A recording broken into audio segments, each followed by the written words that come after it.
Oke, kita mulai saja. Ini jam 8:07 ya, karena nanti kalau menunggu teman kalian lagi yang lain, ya kalau mereka gabung, kalau enggak nanti, malah semakin lama. Nanti Larasati coba, cek berapa nanti yang hadir ya, sama yang tidak hadir ya. Baik, dokter.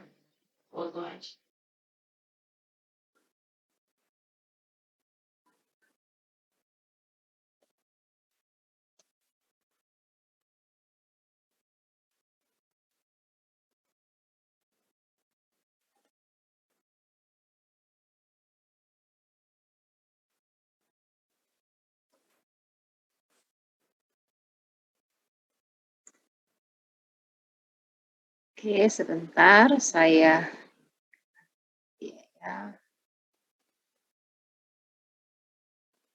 Oke, saya udah kelihatan ya slide-nya? Terlihat, Dok. Kelihatan? Oke ya. Terlihat, Dok. Oke, jadi di blok infeksi ini, di blok hematoimunologi ini ya, pagi ini kita akan kuliah ya, ada dua pokok bahasan yang akan saya berikan. Yang pertama mengenai reaksi antigen antibodi secara in vitro ya, ini nanti terkait ujung-ujungnya dengan pemeriksaan serologi ya. Kemudian nanti yang kedua adalah imunitas terhadap patogen seperti bakteri, virus maupun jamur ya. Nah, untuk yang pertama kita masuk pada reaksi antigen dan antibodi secara in vitro. Nah, ini adalah tujuan pembelajarannya, yaitu menjelaskan sifat antigen dan antibodi, kemudian menjelaskan macam-macam reaksi antigen antibodi in vitro, dan menjelaskan reaksi aglutinasi dan presipitasi. Jadi setelah mengikuti kuliah ini, paling tidak kalian mengerti ya dan paham mengenai reaksi antigen dan antibodi ya. Nah, ini sebenarnya hanya pengulangan kembali, mungkin kalian pada saat yang kuliah imunologi kan pasti sudah belajar apa itu antigen, kemudian apa itu antibodi ya. Nah, ini hanya sekedar pengulangan. Jadi antigen itu adalah suatu substans ataupun suatu bahan yang bisa bereaksi dengan produk dari suatu respon imun spesifik ya. Jadi dengan kata lain, antigen itu adalah bahan yang dapat menstimulasi respon imun spesifik atau bahan yang dapat bereaksi dengan antibodi yang sudah ada ya. Jadi antigen ini kan bisa apa saja ya, apakah itu bisa alergen pun masuk pada antigen, kemudian mikroorganisme ataupun misalnya toksin dari bakteri itu juga termasuk antigen.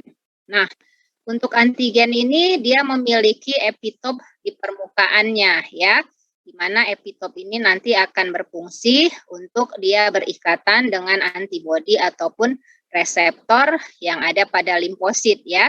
Jadi epitop ini kata lainnya adalah antigenik determinan, yaitu bagian dari antigen, biasanya epitop itu ada di permukaan antigen yang dapat menginduksi pembentukan antibodi dan dapat diikat ya dengan spesifik oleh bagian dari antibodi atau reseptor pada limfosit ya. Karena kan kalau misalnya antigen itu akan berikatan dengan antibodi ya, itu dia harus memiliki epitop yang sesuai di mana nanti antibodi bisa mengikat antigen tersebut ya.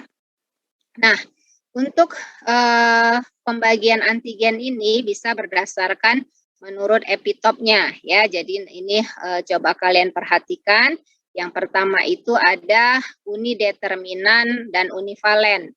Ya, jadi di sini epitopnya itu hanya satu jenis determinan pada satu molekul. Nah, contoh dari unideterminan univalen ini adalah molekul hapten, di mana dia satu molekul memiliki satu jenis epitop.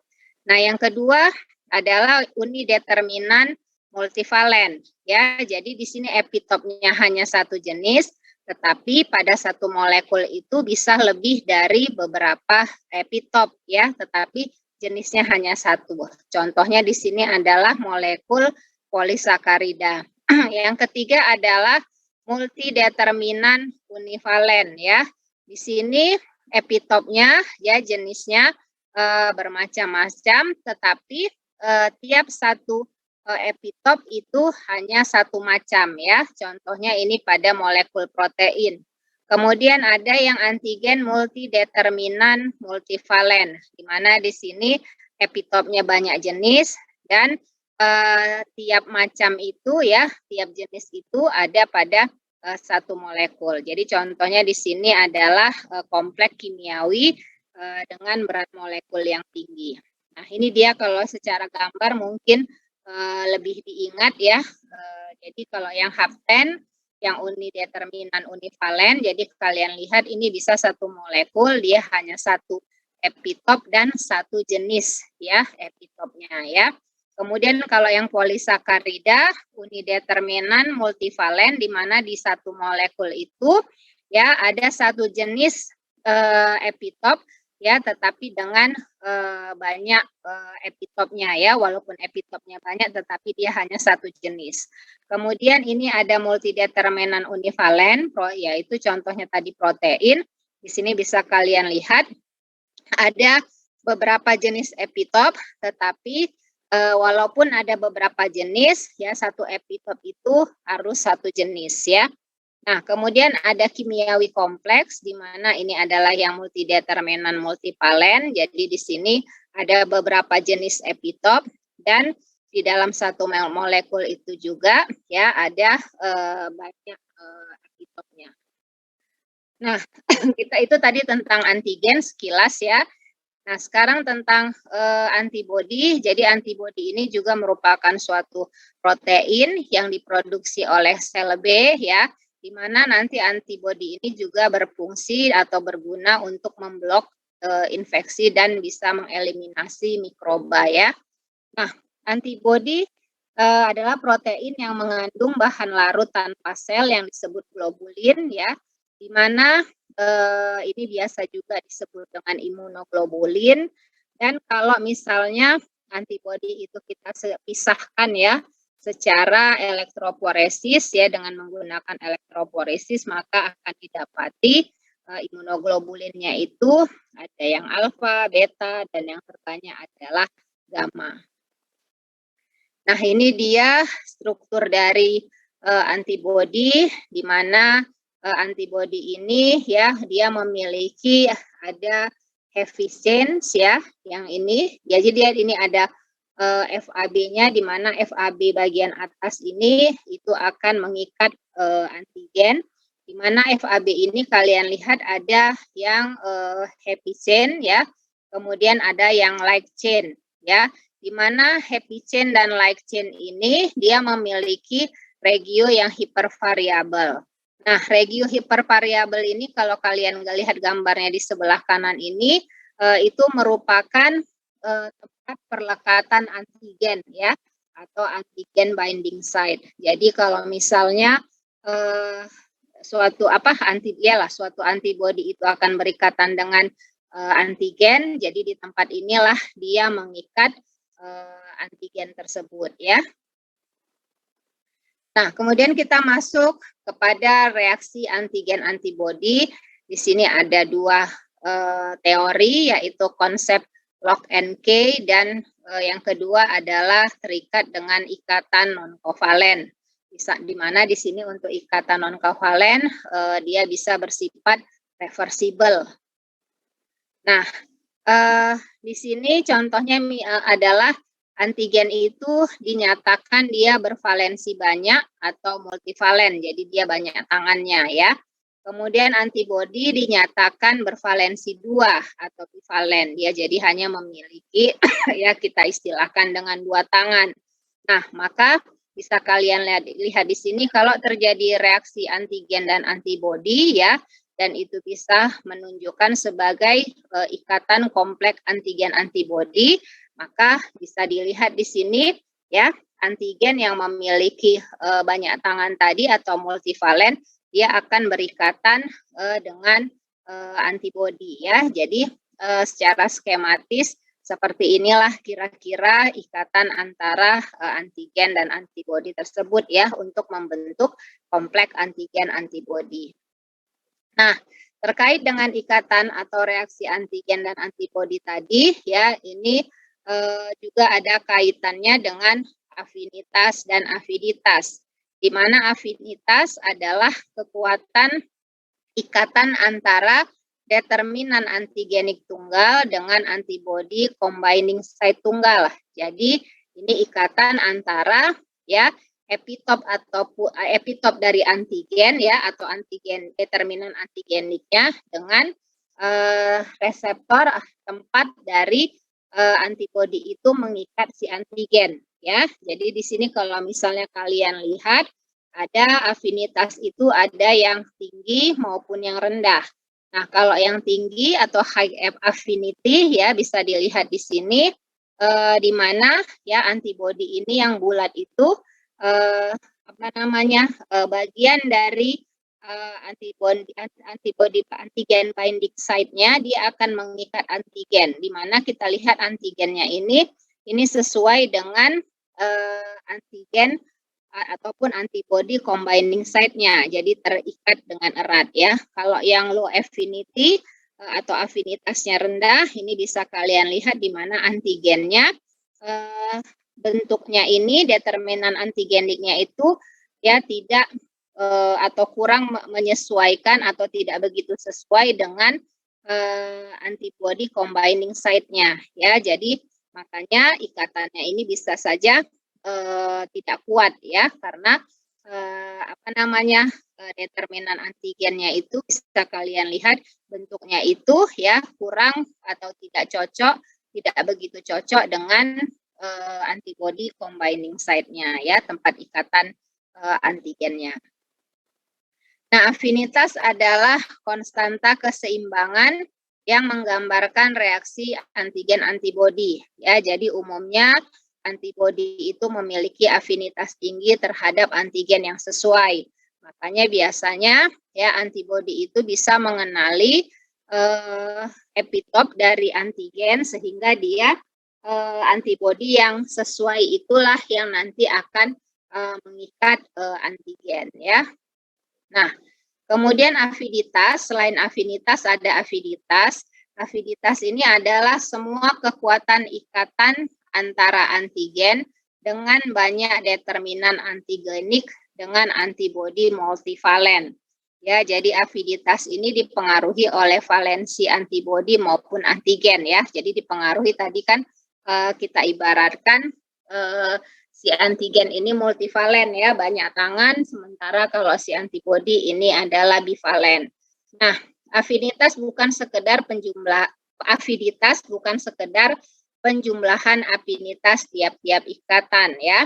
Jadi kalau kalian lihat ini sebagai contohnya ya, avidity itu ya, jadi dia terkait dengan valensi antigen maupun antibodinya ya. Jadi kayak misalnya affinity ini bisa saja seperti ini contohnya yang 10 pangkat 4 bisa saja sih antibodi itu tidak mengikat semua antigen. Sementara kalau avidity ya karena mereka terkait dengan valensinya jadi mereka harus sama-sama berikatan ya. Jadi dipengaruhi jumlah dari valensinya. Begitu juga kalau misalnya semakin banyak antigennya, maka semakin banyak juga antibodi yang akan berikatan kepada si antigen ya. Nah, kemudian selain afinitas, afiditas ya, terkait dengan reaksi antigen antibodi ini ada yang namanya dengan spesifisitas dan reaksi silang. Nah, apa itu spesifisitas ya? Jadi spesifisitas itu adalah kemampuan antibody combining site tunggal untuk dapat bereaksi dengan satu determinan antigenik. Jadi di sini maksudnya kemampuan dari satu populasi antibodi tertentu untuk bereaksi dengan satu jenis antigen ya. Jadi di mana dengan kata lain antibodi ini ya dia bisa berikatan dengan antibodi yang spesifik ya, yang spesifik dengan reseptornya ya. Nah, ini kenapa bisa terjadi? Karena antibodi dapat membedakan struktur primer antibodi antigen, kemudian dapat membedakan bentuk isomer antigen dan dapat membedakan struktur sekunder atau tersier antigen ya. Jadi kalau antigennya itu spesifik ya, cocok dengan antibody combining site-nya, tempat ikatannya, maka dia akan mengikat yang tersebut ya. Itulah yang dinamakan dengan spesifisitas ya. Nah, kemudian ada yang namanya reaksi silang ya. Ini juga sering terjadi misalnya pada pemeriksaan-pemeriksaan serologi ya. Di mana reaksi silang itu adalah kemampuan antibody combining site tunggal bereaksi terhadap lebih dari satu determinan antigenik. Jadi udah nggak spesifik lagi ya. Kalau tadi spesifisitas itu dia hanya mengikat satu determinan antigen yang spesifik ya, yang sesuai dengan antibody combining site-nya. Nah, kalau reaksi silang dia bisa mengikat lebih dari satu determinan antigennya. Atau bisa dibilang reaksi silang itu adalah kemampuan populasi antibodi tertentu bereaksi dengan lebih dari satu antigen. Nah, kenapa ini bisa terjadi? Ya, karena disebabkan determinan antigennya itu umum, ya. Kemudian determinan antigenik antigen yang bereaksi silang itu strukturnya mirip, ya. Jadi si antibodi karena strukturnya mirip, ya, antigennya itu strukturnya mirip, jadi dia langsung mengikat antigen tersebut. Nah, ini dia. Jadi kalau sebenarnya yang spesifisitasnya yang sebelah kiri, jadi dia suatu antibodi itu dia hanya mengikat determinan antigen yang cocok dengan antibody combining site-nya ya. Jadi cocok dengan tempat dia mengikat si antigen tadi ya. Jadi ini disesuaikan determinan antigennya cocok, jadi dia mengikat antigen tersebut ya. Nah, kalau dengan reaksi silang tadi ada yang ini misalnya yang antigen B, dia memiliki epitop ya, di mana epitopnya ini merupakan dari epitop antigen lainnya, sehingga si antibodi ya tadi mengenali ya, oh ini mirip nih epitopnya, maka akan diikatnya ya.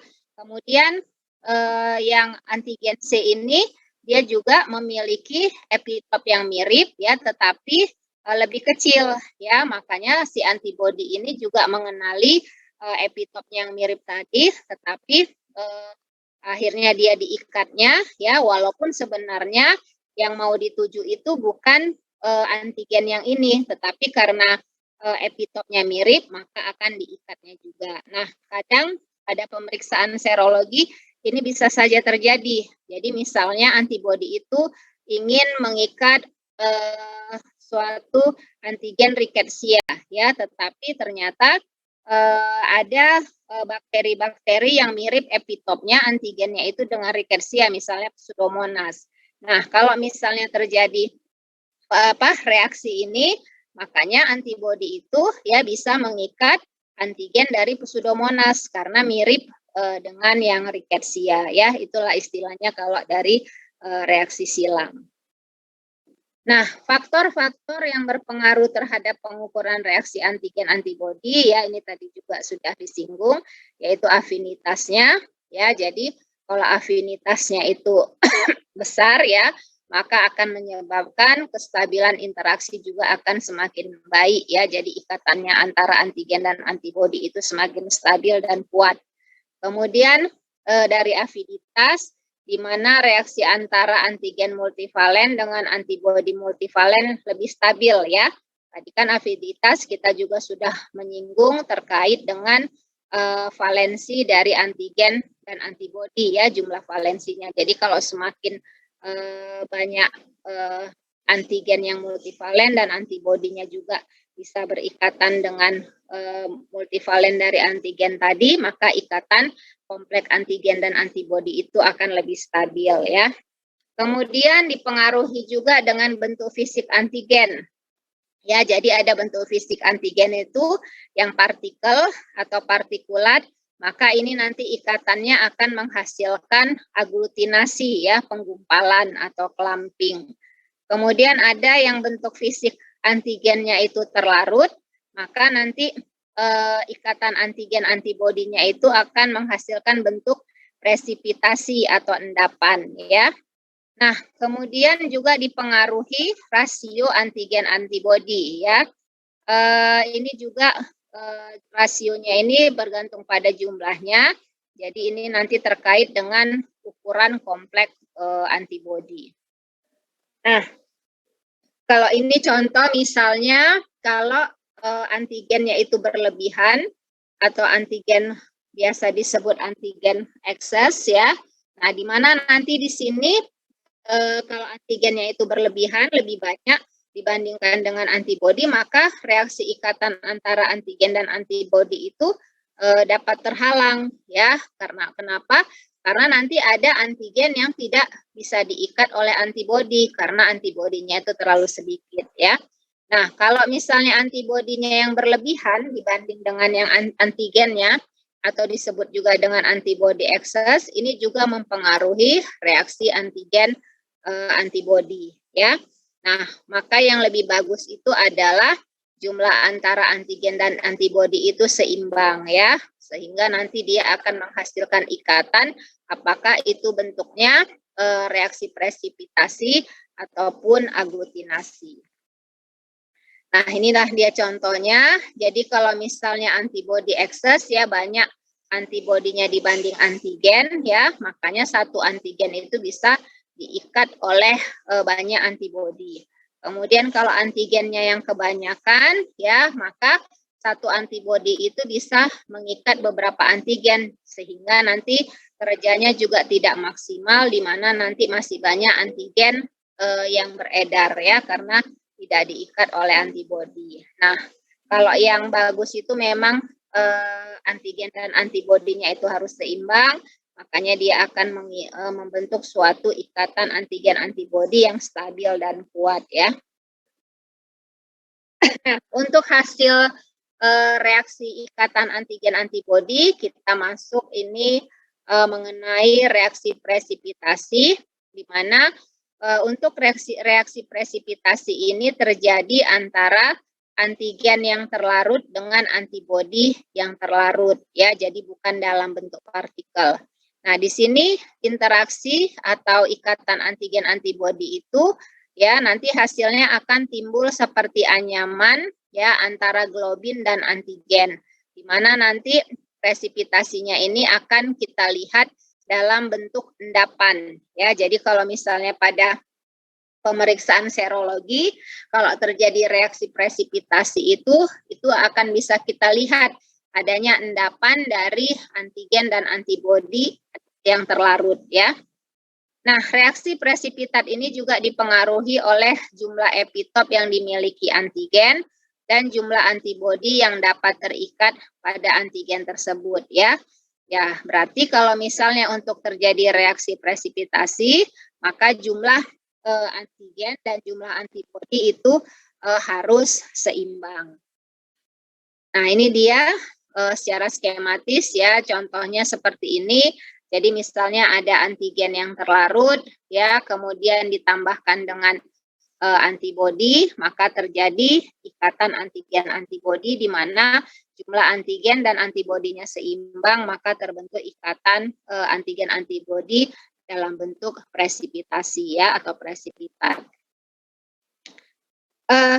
Ikatan antigen antibodi pada reaksi presipitat ini juga terjadi karena adanya tenaga kolom ya. Kalau ini terkait dengan fisikanya ya atau perbedaan tegangan, sehingga mereka dengan adanya perbedaan tegangan itu ya, kalau kalian ingat dulu pelajaran fisika akan terjadi satu ikatan ya.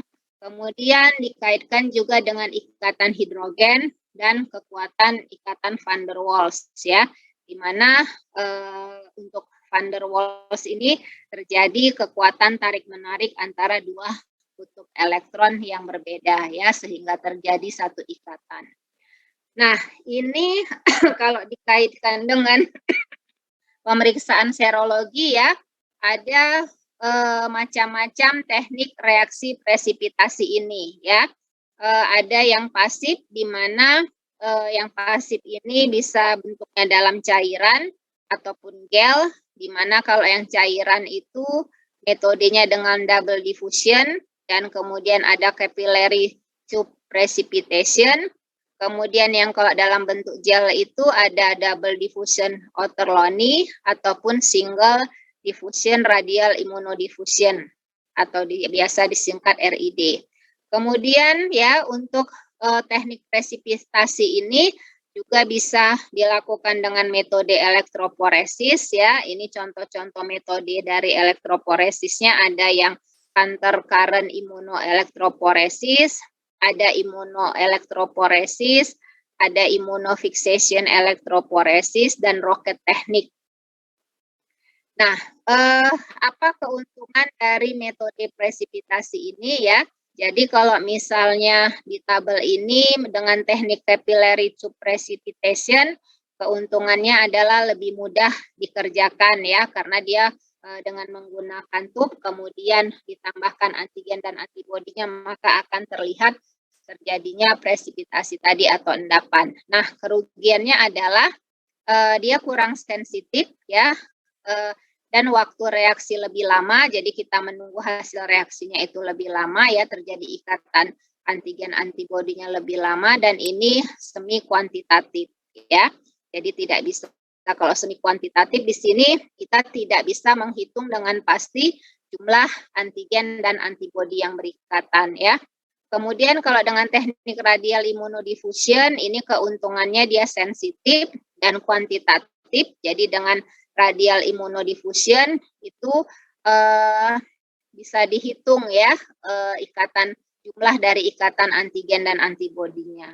Nah, kerugiannya teknik ini waktu reaksi ya, kinetiknya itu 18 jam dan endpointnya bisa 48 jam ya, dan ini juga hanya menentukan satu antigen saja ya.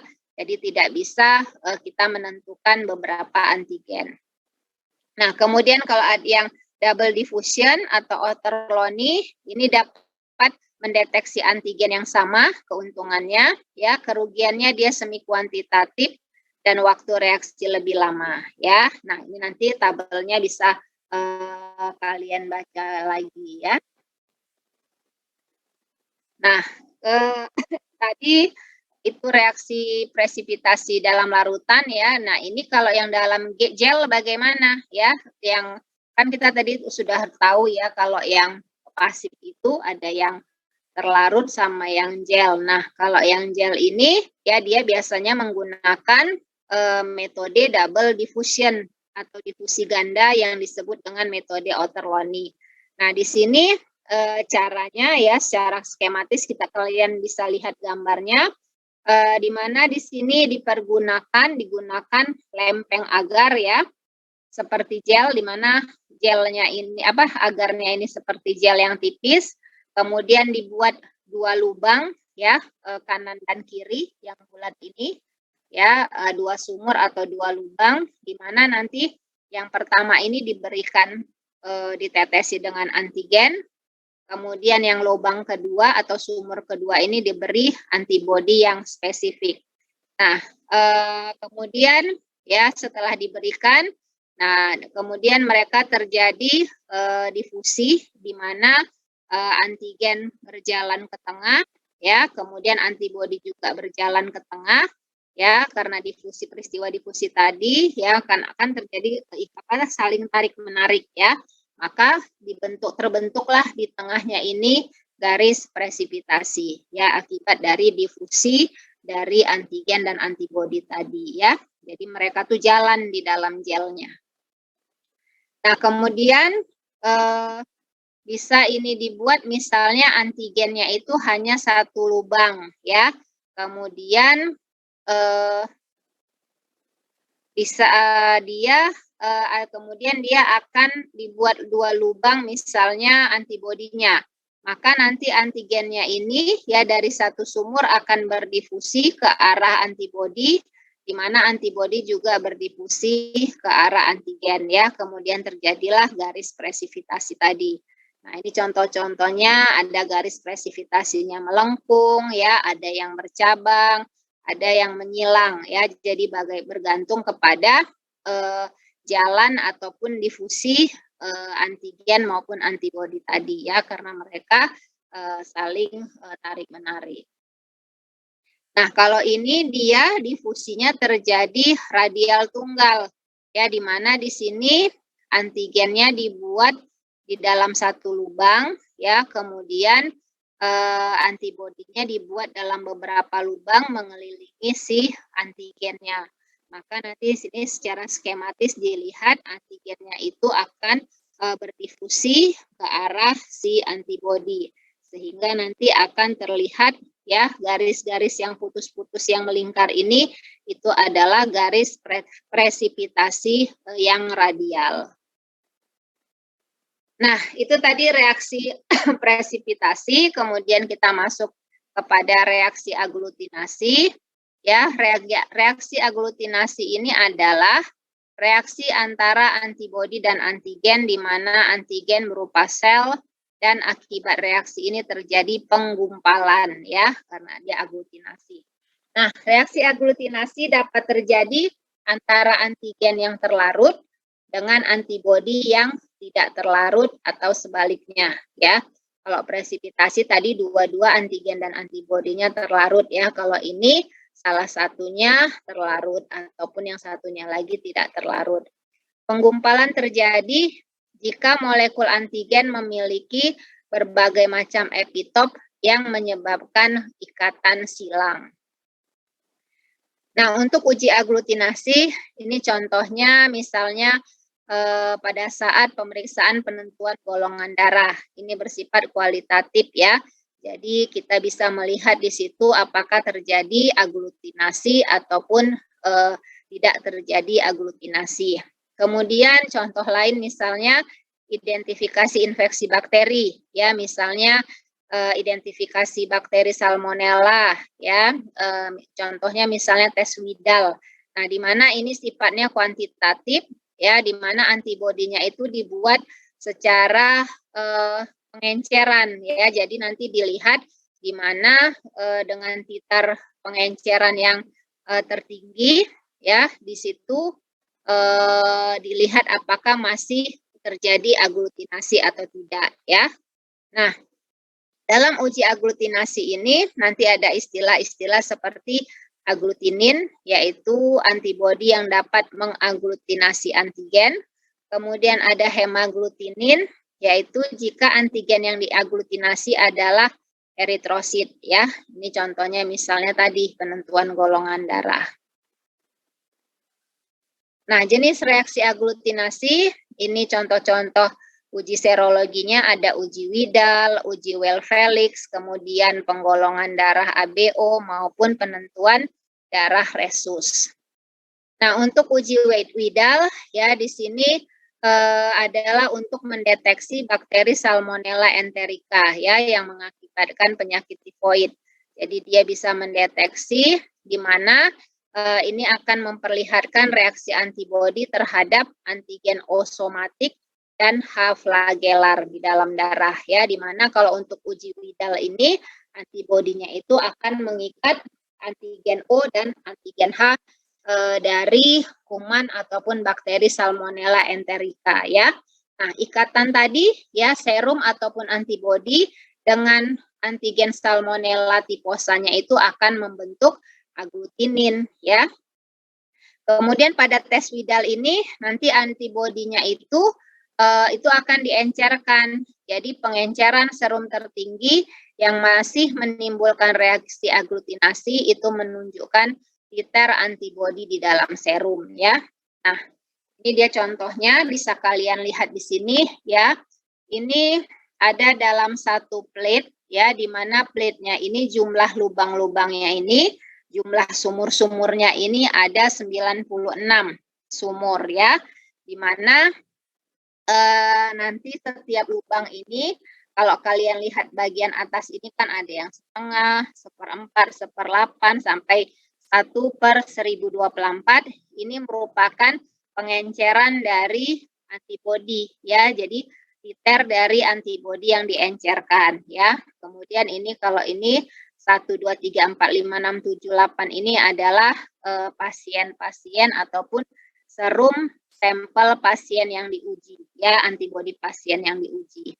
Nah, kalau yang di sebelah kanan ini angka 64 sampai 4 ini adalah titer antibodi ya. Nah, terus ini ada positif ini maksudnya terjadi aglutinasi, negatif tidak terjadi aglutinasi. Nah, coba kalian lihat ini pasien nomor 1 ya, kita membacanya dari kiri ke kanan ya. Di sini kalian lihat yang pasien nomor 1 pada titer setengah ini terjadi aglutinasi ya, karena positif. 1/4 juga masih aglutinasi, 1/8 juga positif, 1/16 juga positif, 1/32 juga positif, 1/64 juga positif. Nah, di 1/128 dia negatif atau tidak terjadi aglutinasi. Nah, di sini berarti berapa titer antibodinya ya? Berarti titer antibodinya yang sudah diencerkan itu adalah 1/64. Artinya pada pengenceran 1/64 ini masih terjadi aglutinasi ya. Begitu membacanya. Nah, begitu juga dengan pasien kedua yang pada titer setengah, 1/4 dan 1/8 juga masih positif, sementara di 1/16 dia sudah negatif, makanya titer antibodinya adalah 8. Begitu juga dengan pasien ketiga, dari titer setengah sampai 1/512 itu masih positif ya, terjadi aglutinasi, sementara di 1/1024 sudah negatif, tidak terjadi aglutinasi, maka titer antibodinya adalah di 1/512 ya.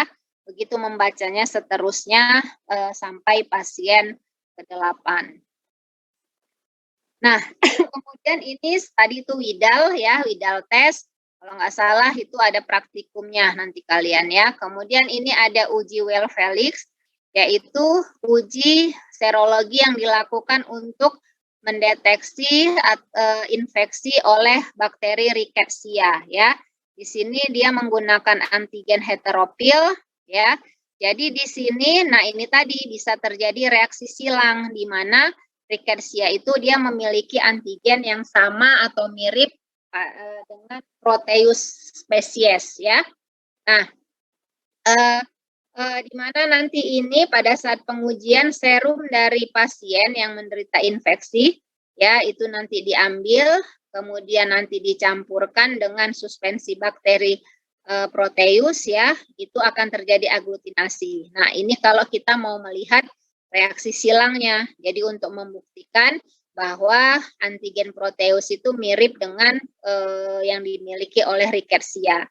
Nah, jadi caranya itu tadi serum ataupun antibodi dari pasien yang infeksi Rickettsia itu dicampurkan dengan bakteri Proteus, maka akan terjadi aglutinasi. Kemudian ada uji penggolongan darah ABO. Aglutinasi juga terjadi ya pada uji golongan darah, di mana hemaglutinasi terjadi pada sel darah merah, terjadi ikatan antibodi terhadap antigen yang dijumpai pada permukaan sel darah merah. Nah, ini bisa kalian lihat di sini ya. Jadi kalau misalnya ini gambar A dan B yang sebelah kiri ini, kalau yang A ini, kalau sudah dicampurkan misalnya serum dengan antigennya ya, kalau tidak terjadi aglutinasi, gambarannya seperti ini di gambar A. Kalau yang B ini apabila terjadi aglutinasi ataupun penggumpalan. Nah, untuk membaca hasil dari uji golongan darah ya, ini anti A ini maksudnya adalah antibodi A, anti B ini antibodi B, anti RH ini adalah anti dari resus ya. Nah, jadi kalau kalian dilihat di sini, anti A-nya ini tidak terjadi aglutinasi, begitu juga dengan anti B, berarti kan tidak ada antigen yang diikat. Nah, kalau tidak terjadi aglutinasi, berarti ini adalah golongan darah O. Nah, kemudian di sini anti resusnya itu terjadi aglutinasi, berarti ada antigen resus ya, berarti resusnya positif. Maka kalau ini membacanya adalah golongan darah O positif. Nah, kemudian yang ini ya, anti A dia terjadi aglutinasi, berarti ada antigennya yang diikat. Kemudian anti B tidak aglutinasi ya. Kemudian anti resusnya juga tidak aglutinasi, berarti ini adalah golongan darah A, resusnya negatif ya.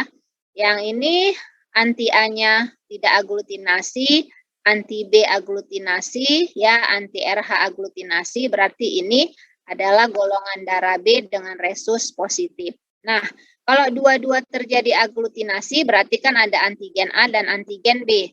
Dan kalau ini resusnya tidak terjadi aglutinasi, berarti ini adalah golongan darah AB dengan resus negatif, ya. Itu bacanya. Nah, ini adalah reaksi fiksasi komplemen ya. Ini juga untuk mengetahui tes ini ya, ada tidaknya antibodi atau antigen yang diperlukan komplemen, antroseptor, eritrosit dan antibodi terhadap eritrosit. Di mana biasanya suatu sifat komplemen itu dia berikatan dengan antroseptor. Nah, contoh dari reaksi fiksasi komplemen ini adalah pemeriksaan dari tes Wasserman ya. Jadi tes Wasserman ini adalah untuk mendeteksi sifilis ya, penyakit sifilis ya, untuk melihat apakah pasien tersebut sudah terinfeksi dengan penyakit sifilis. Nah, kalau misalnya di sini untuk tes ini ya diperlukan serum penderita sifilis, berarti antibodinya ya. Serum itu berisi antibodi penderita sifilis ataupun yang tidak menderita sifilis. Kemudian dibutuhkan ada komplemen, antigen dan antroseptornya. Nah, kalau misalnya terjadi ikatan antara komplemen ini kan dia nanti akan berikatan dengan antigen dan antibodi ya, sehingga eritrosit dan anti-eritrositnya ini tidak terjadi lisis ya. Makanya ini berarti karena ada ikatan antara antigen, komplemen dan antibodi, berarti terdeteksilah bahwa antibodinya itu positif. Berarti antibodinya itu adalah antibodi dari penderita penyakit sifilis, dan inilah yang disebut dengan Wasserman positif ya. Kenapa? Eritrosit dan anti-eritrositnya ini tidak lisis karena komplemennya ini berikatan dengan antigen dan antibodi. Nah, begitu juga sebaliknya ya. Kalau kita lihat pada penderita yang tidak sifilis, bukan penderita sifilis, maka komplemennya ini tidak mengikat antigen dan antibodinya, di mana kan antibodinya pasti sudah ini ya, antibodinya itu bukan antibodi penderita sifilis ya, jadi dia tidak mengikat antibodi dan antigennya, dia malah mengikat eritrosit dan anti-eritrosit ya. Nah, akan terjadi lisis sel darah merah. Nah, kalau dia lisis berarti antibodinya negatif dan tes Wasserman negatif. Nah, kemudian selain reaksi komplemen ada reaksi imunofluoresen ya. Nanti reaksi imunofluoresen ini diaplikasikan pada pemeriksaan serologi misalnya dengan metode ELISA ya. Jadi di sini untuk reaksi imunofluoresen ini digunakan zat yang berfluoresensi ya. Jadi zat yang bisa mengeluarkan suatu fluoresen atau cahaya, contohnya adalah rodamin atau fluoresin. Nah, untuk reaksi imunofluoresensi ini ada dua, ada yang direct test, yang langsung, adapun indirect test, ya, yang tidak langsung.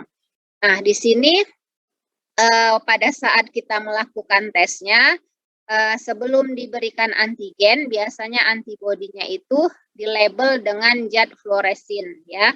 Baru setelah antibodinya dilabel dengan zat fluoresin, baru ditambahkan dengan antigen, maka bila positif itu akan terjadi ikatan antibodi antigen fluoresin, di mana nanti akan tampak adanya fluoresensi ataupun cahaya, ya, berarti itu adalah positif.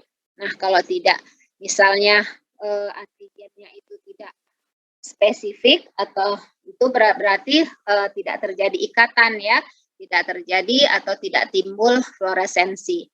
Nah, kalau yang tes indirect ini yang harus disediakan ada anti terhadap antibodi, ya, yang berikatan dengan fluorokrom. Kemudian pada reaksi antigen antibodi terjadi ikatan antigen antibodi, baru kemudian ditambahkanlah keduanya ini, maka akan terjadi ikatan antara keduanya dan akan timbul fluoresensi yang tinggi, ya, sehingga akan lebih kelihatan. Nah, inilah secara skematis, kira-kira beginilah kalau misalnya tes yang direct immunofluorescence, jadi di mana antibodinya ini sudah dilabel, ya, dengan suatu zat fluoresensi, contohnya misalnya fluorokrom, ya, kemudian nanti dia akan mengikat antigen yang spesifik. Nah, ikatannya inilah yang nanti akan menimbulkan suatu sinyal atau cahaya fluoresensi, makanya kalau dia berfluoresensi berarti hasilnya adalah positif. Nah, kalau yang indirect dia seperti ini, jadi ada antibodi yang dilabel atau diikat dengan fluorokrom, kemudian ada antibodi yang tidak dilabel. Jadi kalau antibodi yang tidak dilabel ini adalah antibodi dari serum si pasien, ya, yang mau kita deteksi misalnya.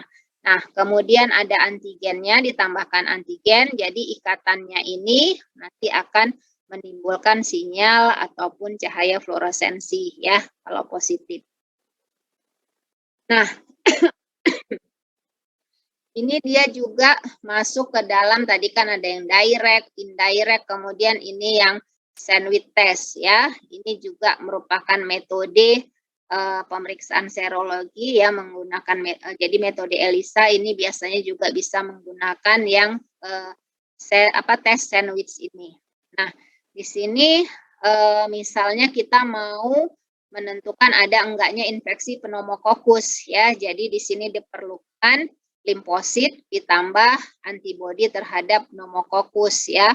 Kemudian yang kedua harus ada antigen pneumokokus, yang ketiga serum penderita, ya, ataupun antibodi terhadap pneumokokus dan ditambah dengan zat fluoresen, ya.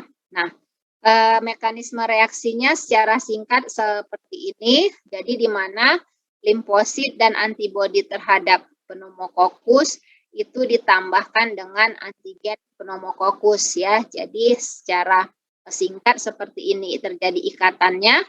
Ya, kemudian setelah terjadi ikatan ini ditambahkan serum penderita yang ingin kita periksa apakah serum penderita tadi, ya, antibodinya sudah ada terhadap pneumokokus, ya.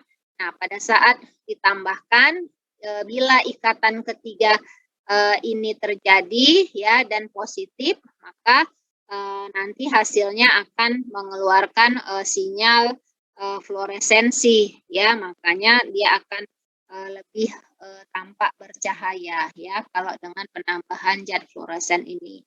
Ya, jadi artinya maksudnya sandwich itu, tahu kan kalau sandwich kan berlapis-lapis, ya. Jadi ya seperti ini lapisannya, ya. Jadi yang pertama limfosit dengan antibodi terhadap pneumokokus, ditambahkan dengan antigen pneumokokus, baru ditambahkan dengan serum penderita. Nah, ini dia secara skematis gambarannya. Jadi ini tadi ada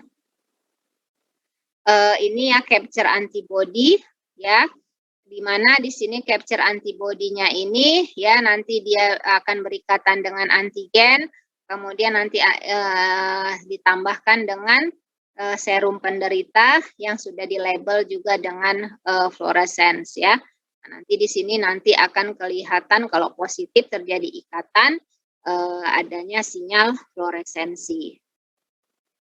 Oke, kira-kira itu. Jadi itu tadi sebenarnya secara in vitro maksudnya adalah secara ini ya, kita mengerjakannya di dalam laboratorium dan reaksi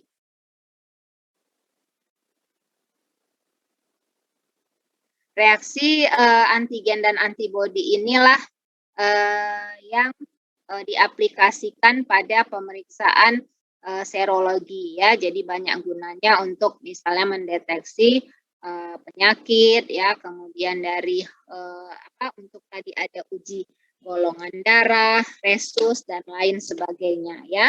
Nah, jadi paling enggak kalian sudah paham metode-metode misalnya yang digunakan untuk pemeriksaan serologi tersebut. Nah, di sini ada yang mau ditanyakan sebelum kita lanjut ke kuliah berikutnya.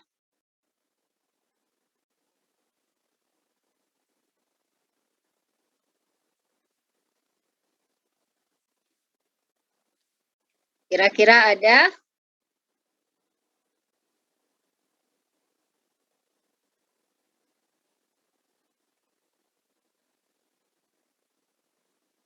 Kira-kira sudah jelas atau gimana? Atau masih bingung?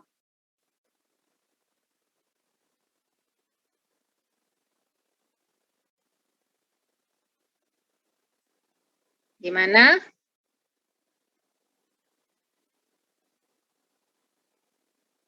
Komting kalian siapa? Izin dokter, Martogi dokter. Oh, Martogi udah masuk, Lara?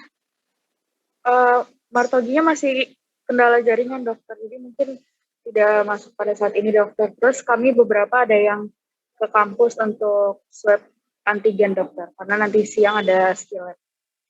Oh, oke. Nah, Larasati sendiri ada yang mau ditanyakan? Kira-kira jelas atau gimana? Masih bingung?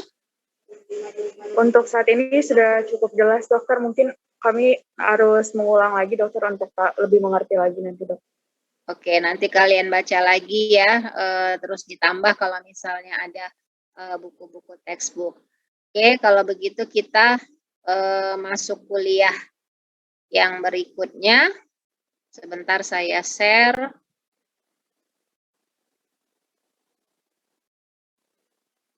Sudah kelihatan, Lara? Sudah, dokter. Oke ya. Oke, kita lanjut kuliah kita pagi ini adalah dengan pokok bahasan imunitas terhadap virus, bakteri, dan jamur ya.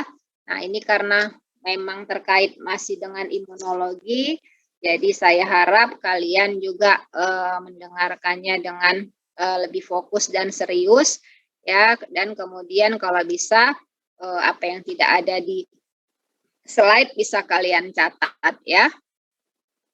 Nah, ini sekedar mengulang ya secara sekilas mengenai respon imun tubuh kita.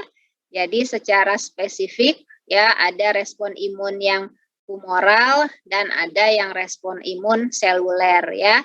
Nah, biasanya respon imun humoral dan seluler ini ya terjadi karena adanya paparan antigen ya, di mana kalian tadi sudah tahu ya antigen itu bisa termasuk apa saja, apakah itu protein ya, kemudian toksin bakteri, bakteri itu sendiri atau virus dan lain sebagainya. Nah, kalau sudah ada paparan antigen, maka sel-sel imun contohnya misalnya makrofag, dia bertugas sebagai sel fagositosis ya. Nah, di mana dia nanti akan menelan dan memfagositosis si antigen tersebut ya. Nah, di sini kalau kalian ingat kembali pelajaran sistem imun yang humoral maupun seluler, di mana nanti sel-sel fagosit itu apakah dia misalnya makrofag atau misalnya ada sel dendrit ya, ini akan bertindak sebagai sel antigen presenting ya, di mana nanti setelah dia mencerna atau menghancurkan antigen tersebut, maka dia akan mempresentasikan atau memperlihatkan ya, istilahnya dia akan memberitahukan ya, memberi sinyal bahwa di dalam dirinya itu ada antigen yang dihancurkan ya, di mana pada saat dia memberi sinyal itu dia bertindak sebagai antigen presenting cell ya, di mana di permukaannya itu akan muncul nanti peptida-peptida hasil dari antigen yang dicernanya tadi. Nah, karena dia sudah memberikan sinyal, maka di sini akan terstimulasilah sel T helper untuk mendekat, di mana nanti sel T helper ini ya, dia akan teraktivasi, berstimulasi menjadi dia akan menstimulasi sel B ya, di mana nanti sel B-nya ini akan berdiferensiasi menjadi berkembang menjadi sel plasma, di mana nanti sel plasma ini akan menghasilkan antibodi ya. Nah, inilah terkait dengan sistem imun yang humoral ya. Jadi kalau sistem imun humoral itu ya terkait dengan sel B maupun antibodi. Nah, kemudian selain sel B, maka yang terstimulasi itu ada juga sel T, terutama misalnya sel T sitotoksik, di mana nanti dia akan berkembang menjadi sel T sitotoksik yang aktif atau efektor.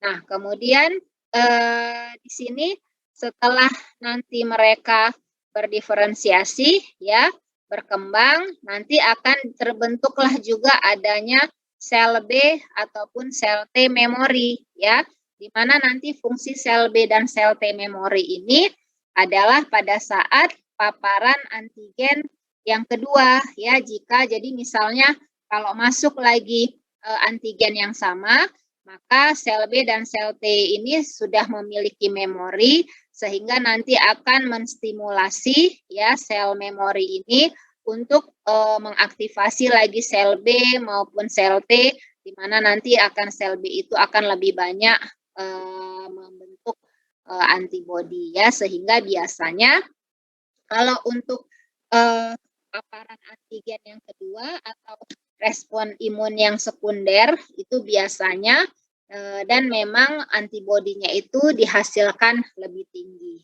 ya dibandingkan dengan primer ini respon imun primer. Nah, kalau ini hanya sebagai ini aja ya. Jadi kalau misalnya ada antigen, misalnya mikroba itu kontak dengan tubuh kita, jadi dia bisa sebenarnya mikroba ini bisa mendatangkan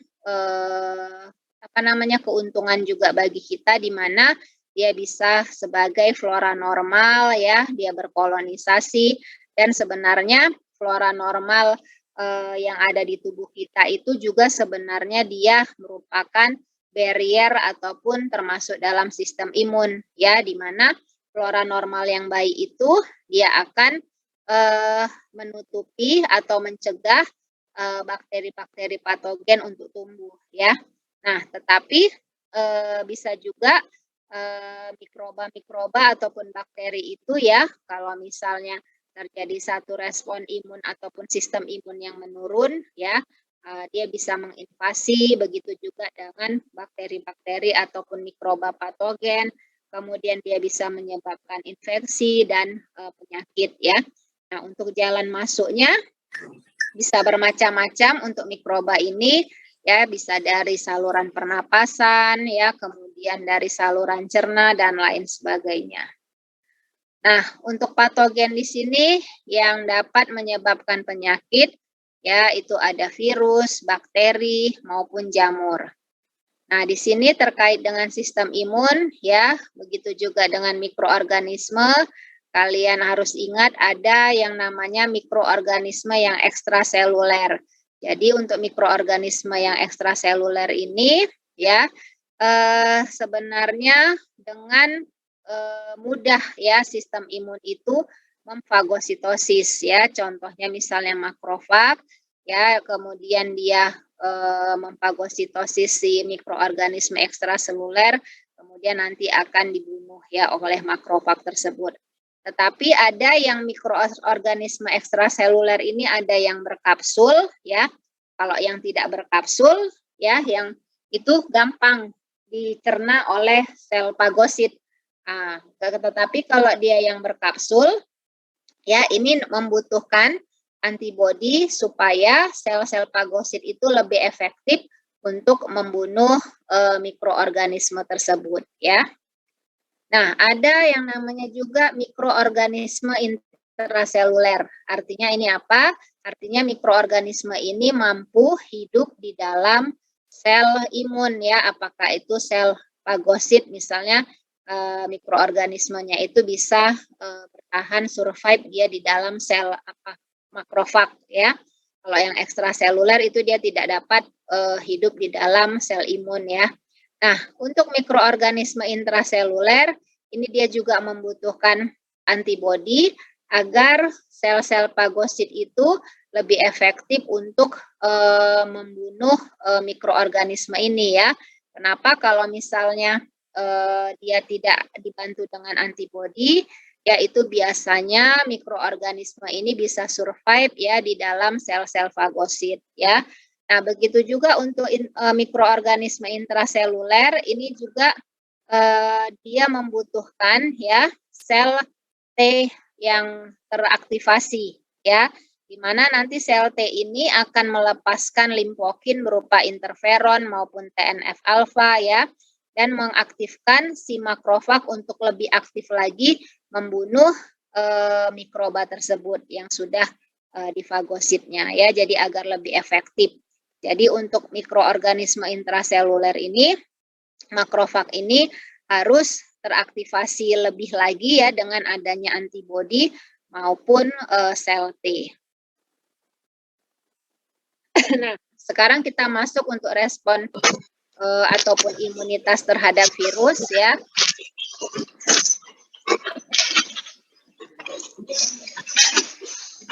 Itu coba ada yang ini yang belum ini di mute.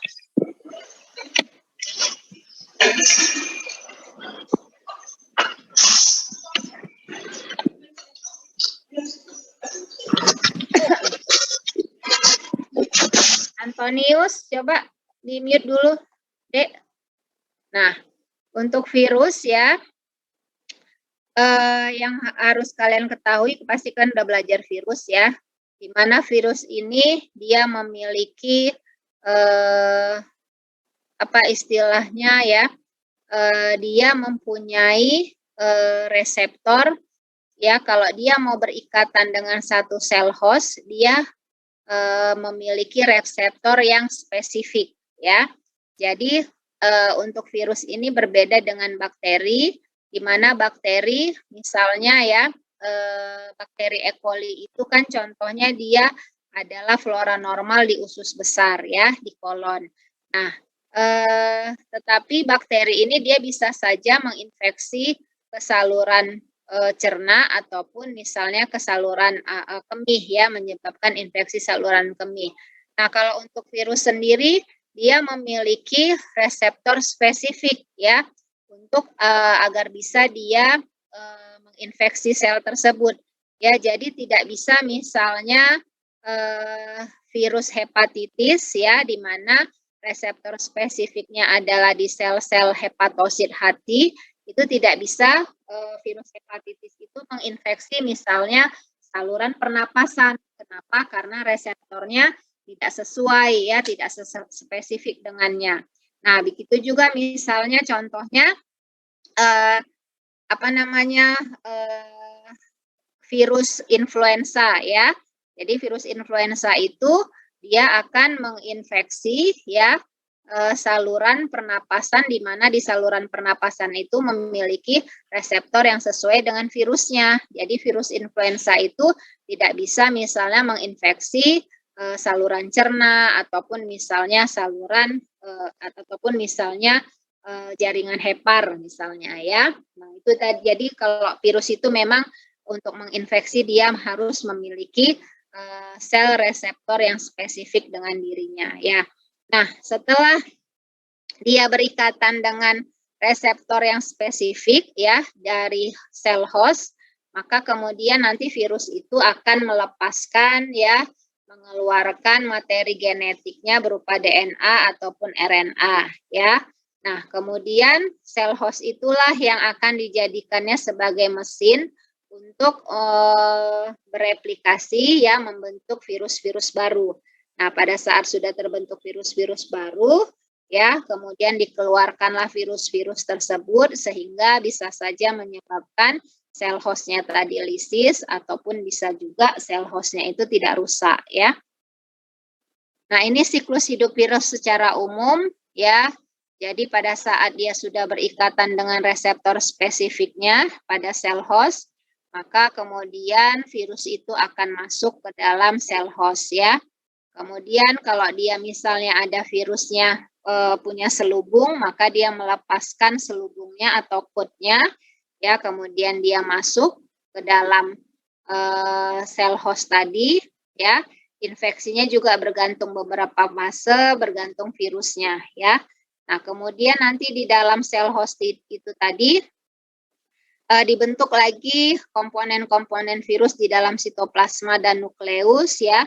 Kemudian nanti komponen tersebut disusun kembali dan akan menjadi virus yang matang. Nah, baru virus yang matang ini nanti dilepas apakah secara budding maupun secara lisis, ya. Nah, dari siklus hidup ini, kalau kalian lihat ya di slide ini, yang nomor 7 ini, ada virus yang bisa bertahan di dalam sel hostnya. Ya, jadi dia ada kalau misalnya dia sudah bereplikasi, kemudian virusnya matang, ada yang dikeluarkan, ada juga virus yang masih tinggal di dalam sel hostnya, tetapi dia berdiam diri di situ dan tidak aktif. Jadi dia tidak bereplikasi, tetapi dia berada di dalam sel host tadi. Nah, kemudian ada juga virus yang mampu menyatukan bahan genetiknya dengan bahan genetik atau genom sel host, ya. Nah, di sini dia bisa bersifat laten, ya. Kalau bersifat laten itu jadi dia sebenarnya berdiam diri di dalam sel host tadi, ya. Kemudian dia menyatukan materi genetik dia dengan materi genetik si sel host, ya.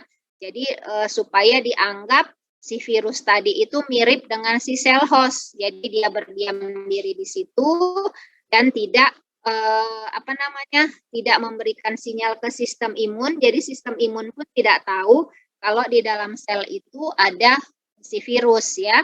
Jadi dia di situ berdiam diri, laten, dan pada satu saat nanti selnya ini menjadi produktif, ya. Dia bersifat produktif. Nah, pada keadaan tertentu sel yang virus-virus yang bersifat laten ini bisa saja nanti kemudian menjadikan sel yang didiaminya tadi bertransformasi, ya. Nah, kalau sudah bertransformasi, berubah, ya, kemudian fungsi selnya juga tidak normal, maka akan menyebabkan sel-sel itu menjadi sel-sel neoplastik ataupun sel-sel kanker. Makanya ada virus-virus yang nanti kalau kalian baca kembali tentang virus, ada yang sifatnya pro-onkogen. Nah, inilah dia tadi yang berdiam diri di dalam sel host, ya. Dan pada satu saat nanti sel-selnya itu tadi akan berubah, ya, sehingga menjadi kanker ataupun neoplastik. Nah, ada juga beberapa infeksi virus bisa abortif, di mana sel yang mengandung virus tadi akhirnya akan mati juga, ya.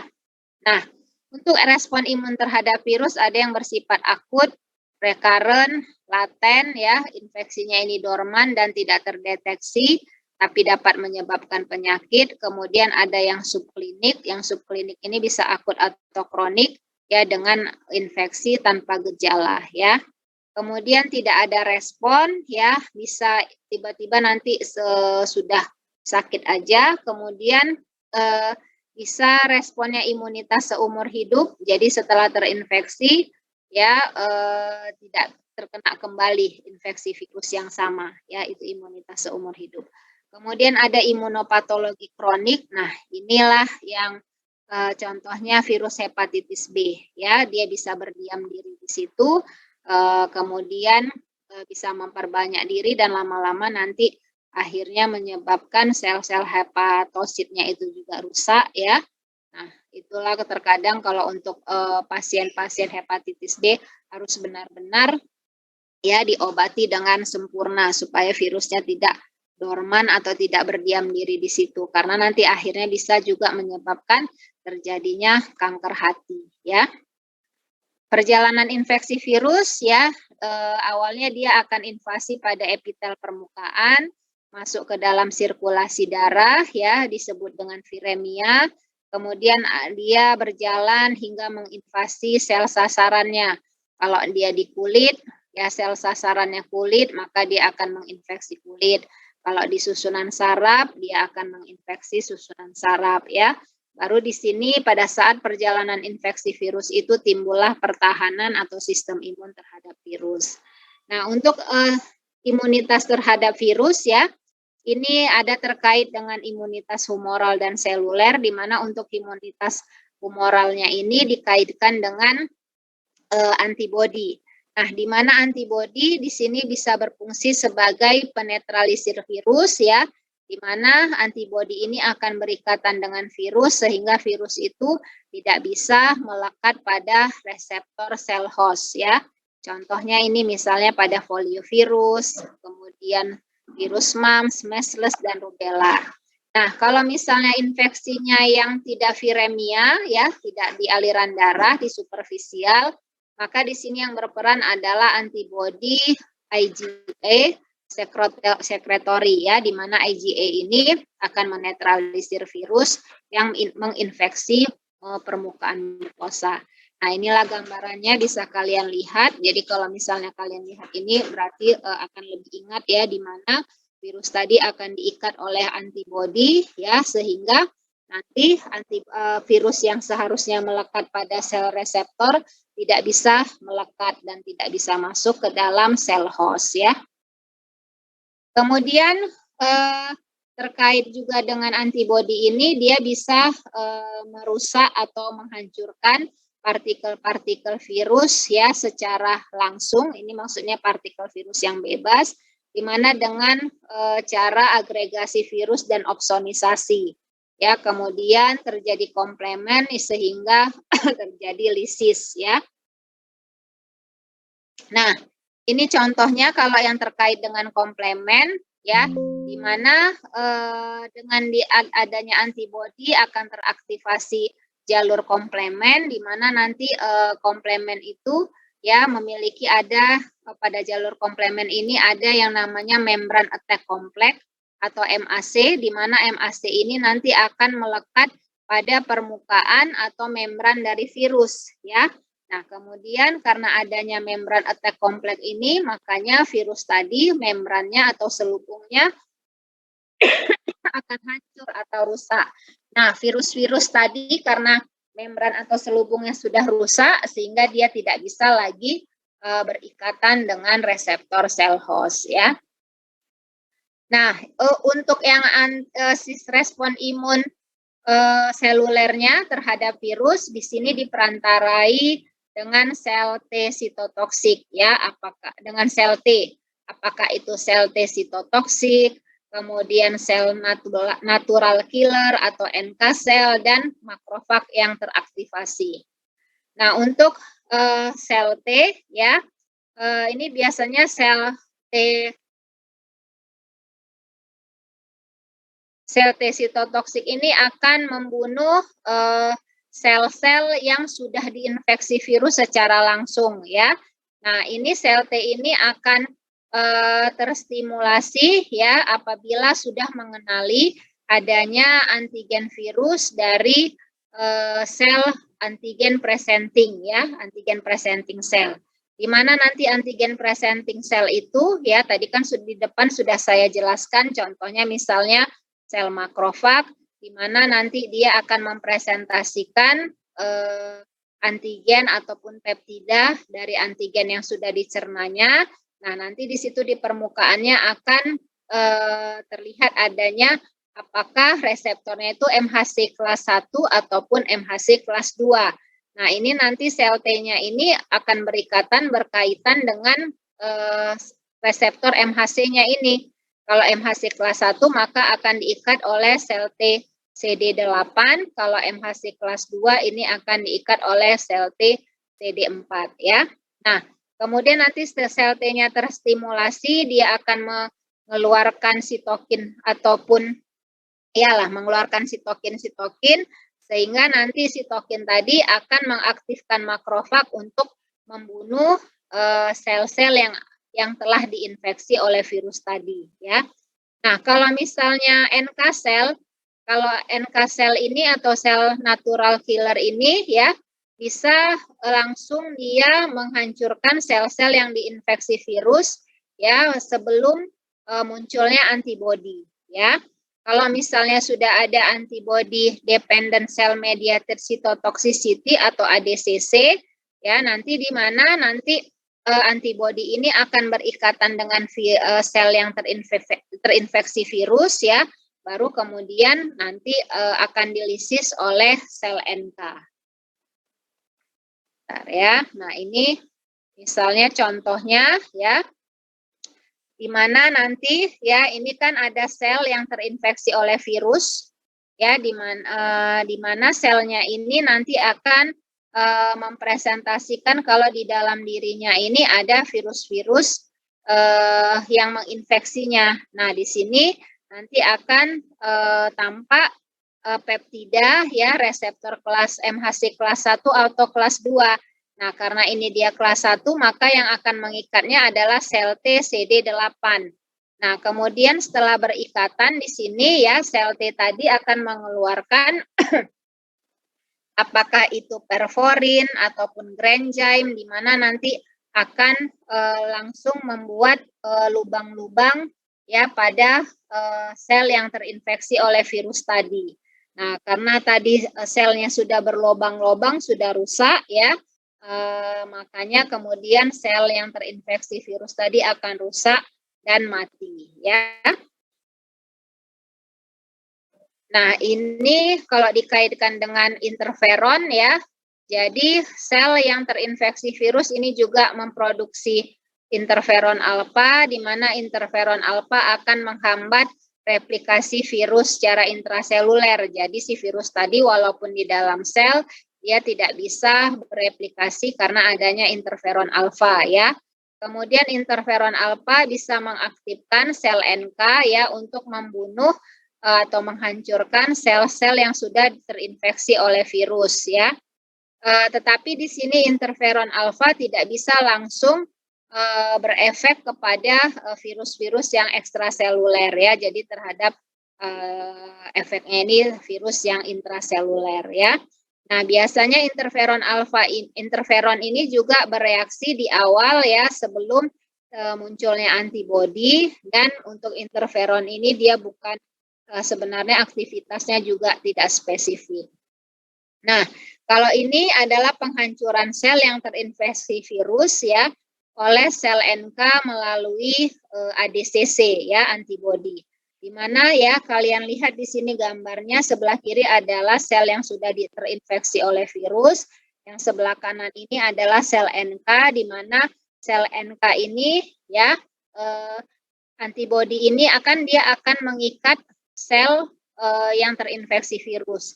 Nah, kemudian satu lagi bagian Fc-nya ini akan mengikat reseptor dari NK sel, maka akan terjadi ikatan antara NK sel dengan sel yang terinfeksi virus dengan perantaranya ada antibodi ini ya. Nah, baru setelah terjadi ikatan, maka NK sel ini akan mengeluarkan perforin dan granzyme-nya dan akan teraktivasilah kasfase, enzim-enzim kasfase, sehingga si sel-sel yang sudah terinfeksi virus ini akan rusak dan bunuh diri ya, apoptosis. Jadi sel-sel yang sudah diinfeksi virus ini akan mati. Nah, ini juga sama ya, mirip. Oke, nah untuk bakteri ya, bakteri sendiri ini dia juga bereproduksi secara cepat, menghasilkan eksotosin dan endotoksin ya. Nah, imunitas terhadap bakteri ini ada yang spesifik dan non-spesifik ya, di mana pada epitel permukaan ini juga berfungsi sebagai proteksi ya. Jadi epitel permukaan kita itu juga merupakan suatu proteksi terhadap kita ya.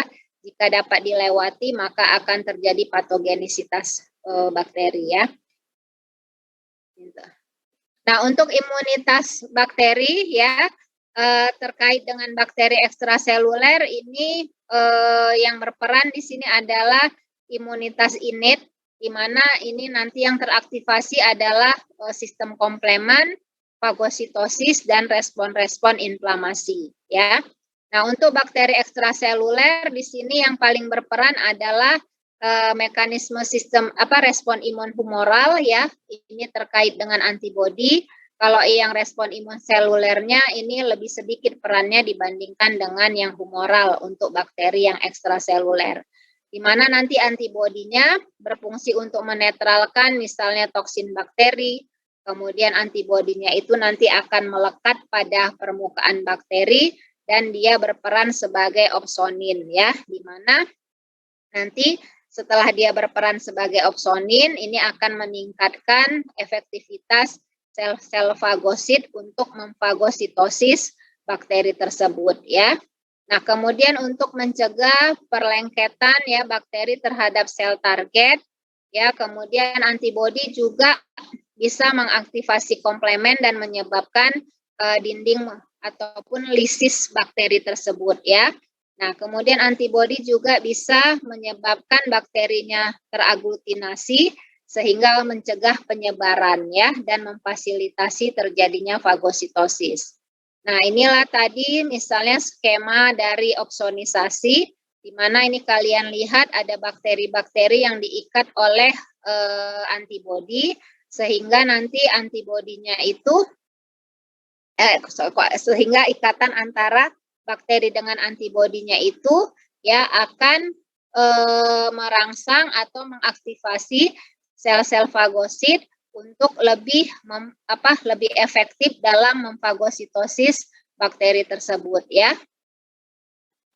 Nah, kalau imunitas selulernya, imunitas terhadap bakteri ekstraseluler yaitu yang diperantarai sel T ataupun respon imun seluler ya, ini terkait juga dengan adanya antigen presenting cell ya, di mana nanti sel fagosit tadi bertindak sebagai antigen presenting cell, kemudian dia mengaktifkan sel T, di mana nanti sel T ini akan melepaskan sitokin yang akan mengaktifkan sel-sel fagosit sehingga mikroba-mikroba yang sudah difagosit oleh sel-sel fagosit tadi akan lebih efektif untuk dibunuh ya.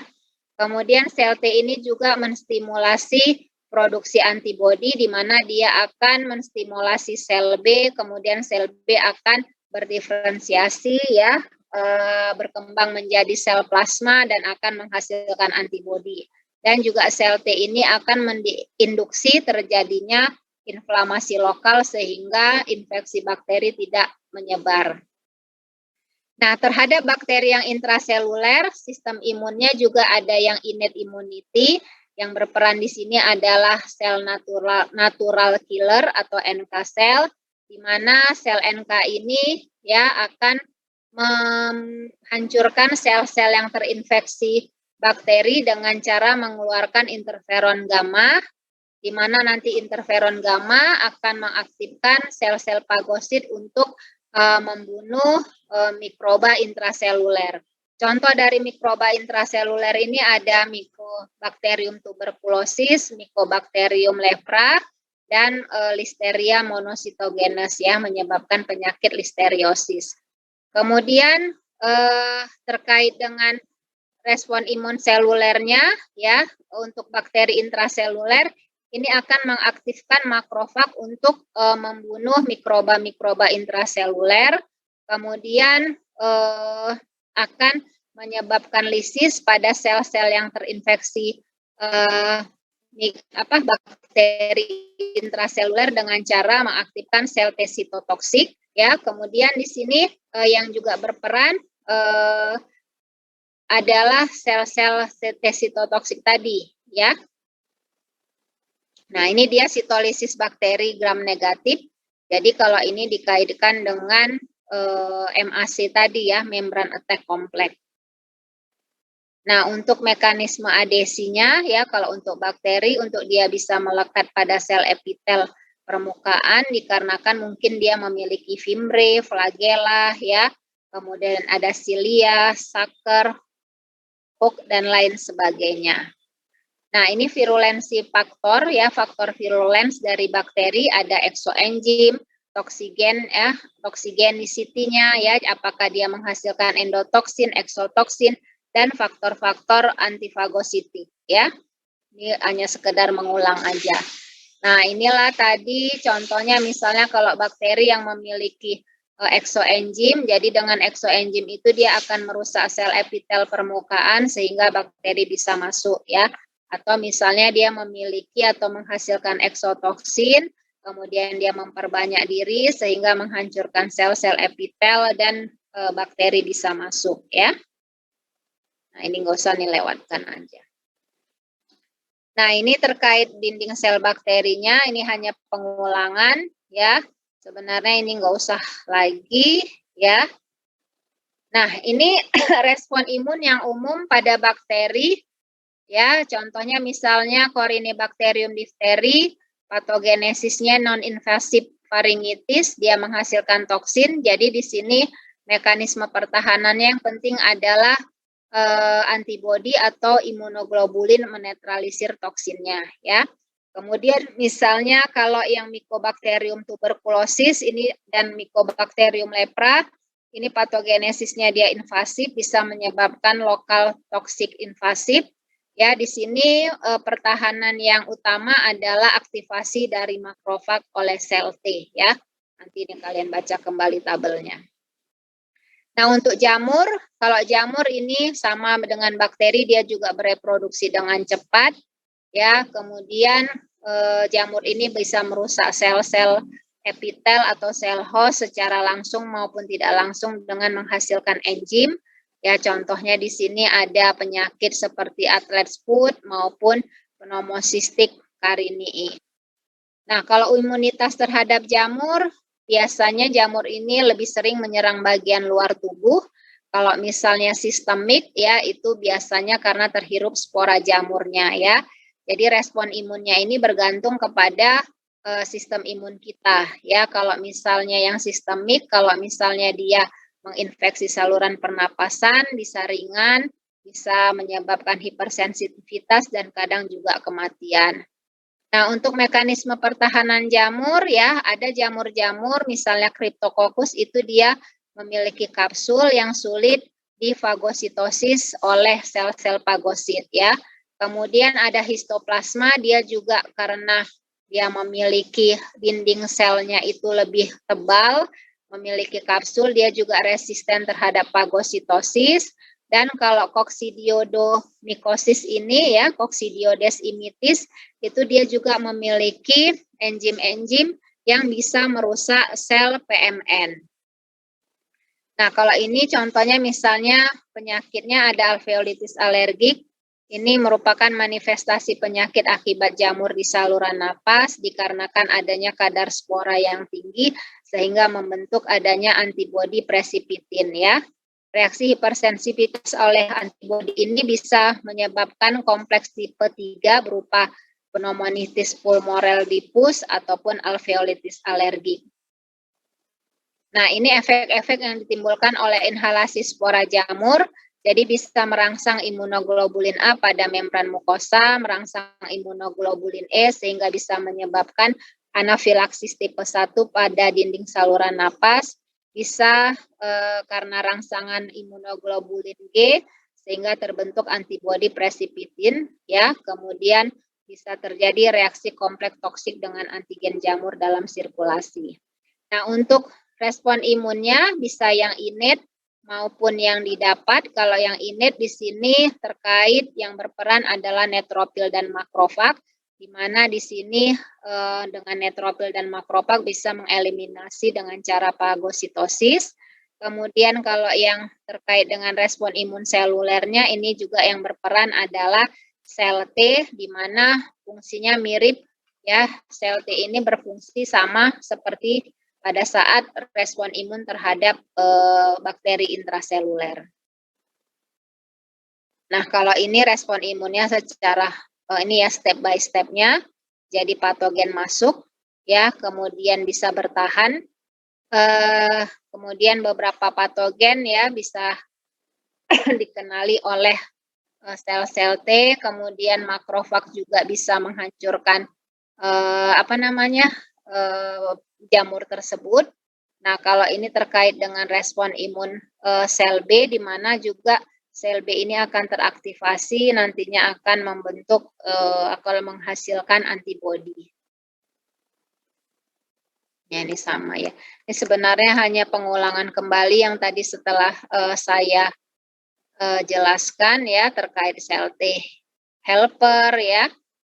Nah, ini juga yang penting, tadi juga sudah saya jelaskan terkait respon imun primer dan sekunder.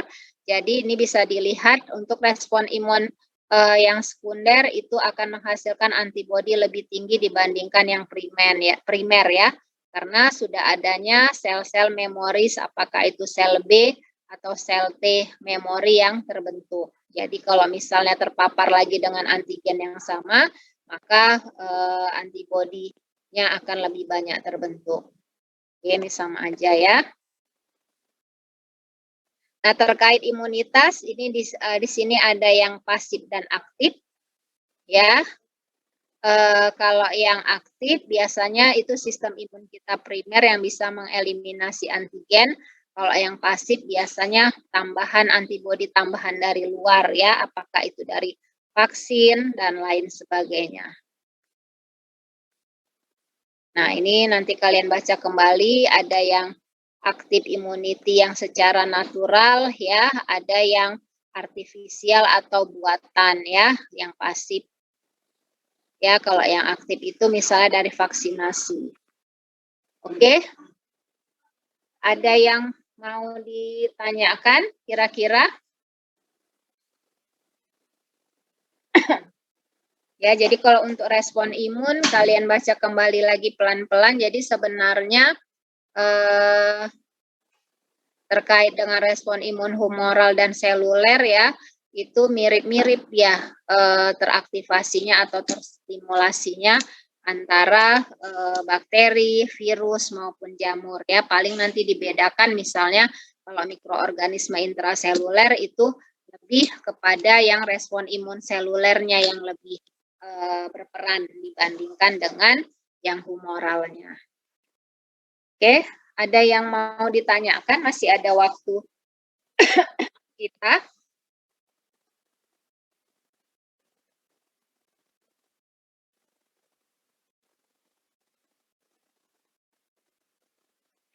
Ada yang mau ditanyakan? Larasati, yang lain?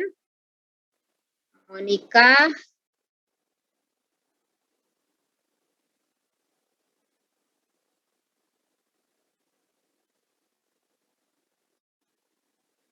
Oke lah, kalau tidak ada lagi, nanti kalian baca slide-nya pelan-pelan ya. Kemudian kalian buka buku kembali. Ya, insya Allah kalian bisa untuk lebih mengerti dan memahaminya ya. Jadi kuliah-kuliah mengenai imunologi yang lalu juga dibaca kembali ya, mengenai peran dari antibodi, kemudian sel-sel imun seperti sel fagosit ya, makrofag, dendrit dan lain sebagainya itu harus kalian baca lagi ya. Oke, kalau tidak ada kita akhiri kuliah kita pagi ini ya. Semoga apa yang saya jelaskan ya menambah pengetahuan kalian mengenai respon imun ya, terutama yang terhadap patogen-patogen seperti bakteri, virus maupun jamur. Oke, terima kasih atas perhatiannya. Sampai ketemu.